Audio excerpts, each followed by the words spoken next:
மத்திய அரசுக்கு தொடர்ந்து டாஸ்க் கொடுத்துக்கிட்டு இருக்காரு. சசிகாந்த் செந்தில் காங்கிரஸோட எம்பி தொடர்ந்து 2-3 நாளா உண்ணாவிரதம் இருந்துகிட்டே இருந்தாரு.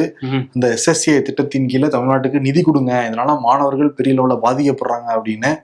அவருக்கு ரத்த அழுத்தம்ங்கிறது ரொம்ப அதிகமாயிருச்சு. உடனே ராஜீவ்காந்தி மருத்துவமனையில அனுமதிக்கப்பட்டிருக்காரு. அவரு வீடியோ கூட வெளியிட்டு இருக்காரு. இது என்னுடைய கடமை மட்டும் கிடையாது, ஒவ்வொருத்தருடைய கடமை. கடந்த 10 வருஷத்துல ஃபெலோஷிப் மாணவர்கள் கிடைக்கல, அதே மாதிரி ஸ்காலர்ஷிப் கிடைக்கிறதுல தாமதம் ஆகுது, அதனால எல்லாரும் சேர்ந்து போராட வாங்க அப்படின்ட்டு இருக்காரு. ஆமா, அவரோட ராகுல் காந்தி தொலைபேசி வாயிலா பேசினதா சொல்றாங்க காங்கிரஸ் தரப்புல. என்னன்னா, மருத்துவர்களோட அட்வைஸை எடுத்துக்கிட்டு இந்த உண்ணாவிரதத்தை கைவிடுங்க, நம்ம போராட வேண்டியது இன்னும் நிறைய விஷயம் இருக்கு, அதனால உண்ணாவிரத போராட்டம் வேணாம்னு ராகுல் காந்தி அவர்கிட்ட கேட்டுக்கிட்டாராம்.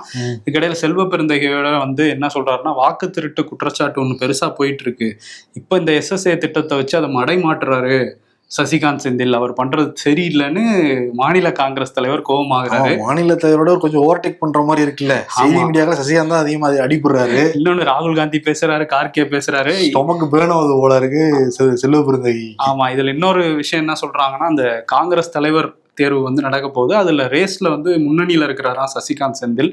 ஸோ 2 பேரும் இதை வச்சு ஒரு கேம் ஆடுறாங்க அப்படிங்கிறதும் காங்கிரஸ் வட்டாரத்துல சொல்றாங்க.